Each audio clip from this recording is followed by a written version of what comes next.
Hey everyone, it's Ali here, and I'm continuing my sequel of, speaking in English and practicing English, even if it's by myself. It's been a while since I've posted. I really wanted to continue with these videos.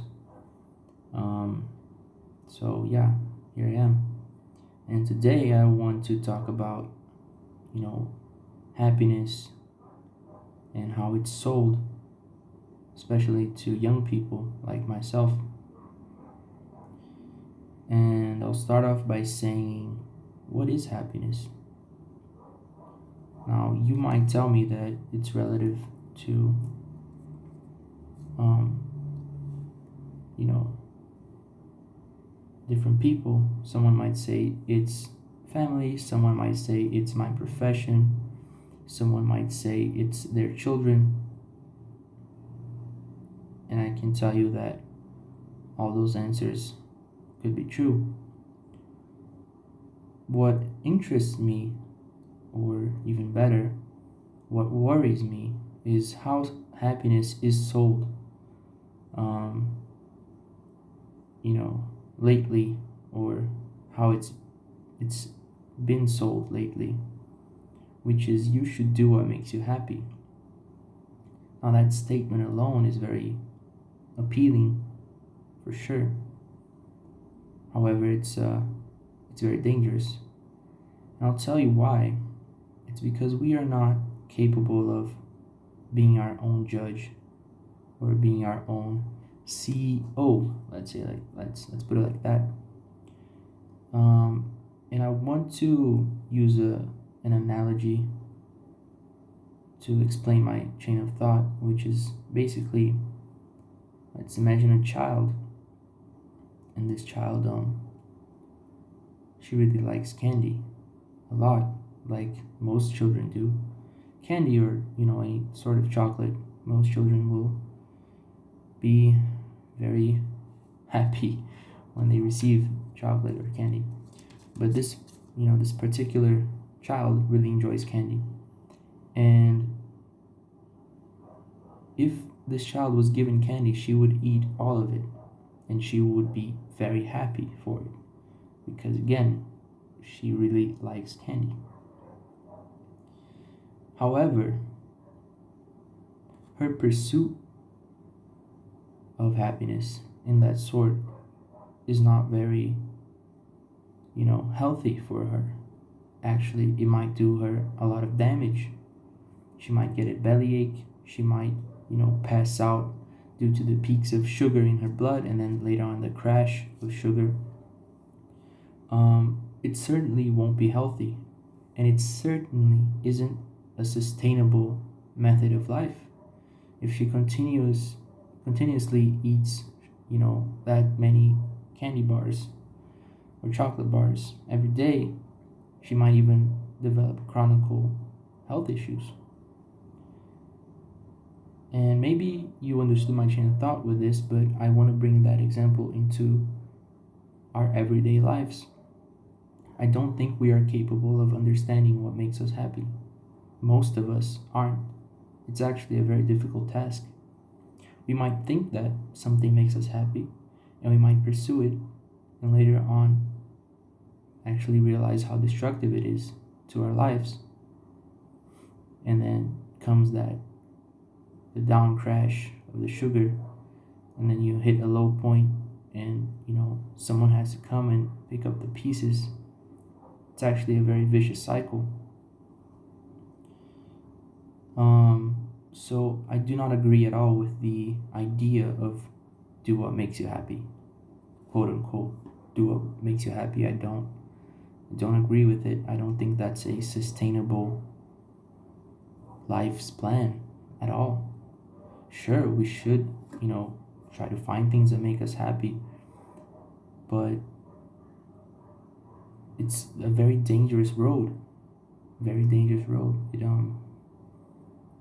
Oftentimes things that makes us happy are the ones that destroy us. Maybe addictions, maybe bad relationships, abusive relationships. Um, Being dependent on something anything, and being addicted to it is a prison that oftentimes is very hard to get out and might destroy lives with it. And these things, they can bring you short-term happiness or even long-term happiness, but they are the things that are killing and destroying you. So what is my proposition here? What do I offer? And I would say that you should search for meaning in your life,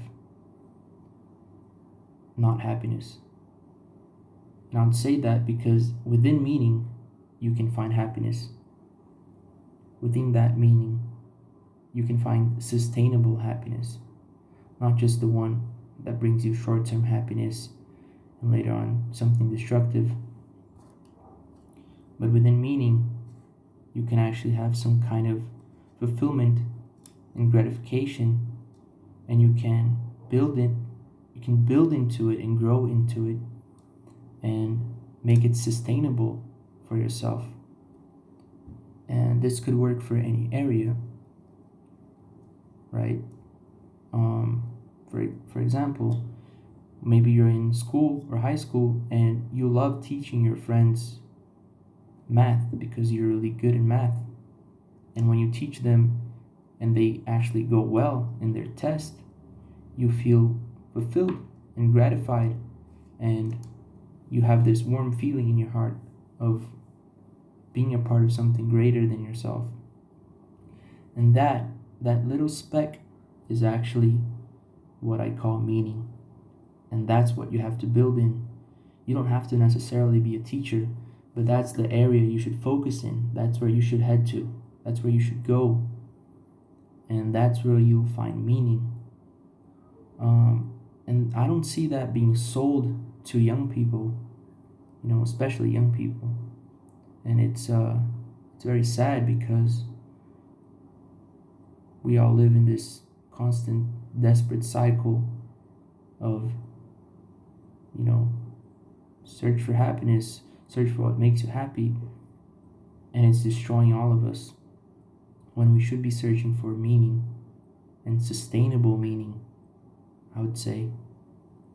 So, yeah, I just wanted to speak on that, and that's what I've been trying to focus in. And I just want to make it clear that it's not easy to, to find meaning. It's actually very hard, and I'd like to, suggest that you kind of try different things and you spectate or you observe yourself into how you react to them. As I said on the example of the student that teach his friends math or whatever, you can do this in many areas. Maybe you speak in public and something inside you just clicks and you find it very joyful. Maybe that's the area you should focus in, speaking in public, right? And this goes for any area that you should find meaning. It's not that it makes you happy to speak in public. Sure, it's enjoyable, you like it, but you're not in pursuit of happiness. You're in pursuit of what brings meaning to yourself.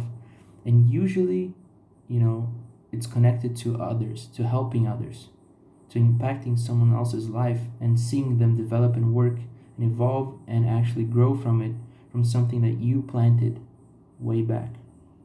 That to me is meaning.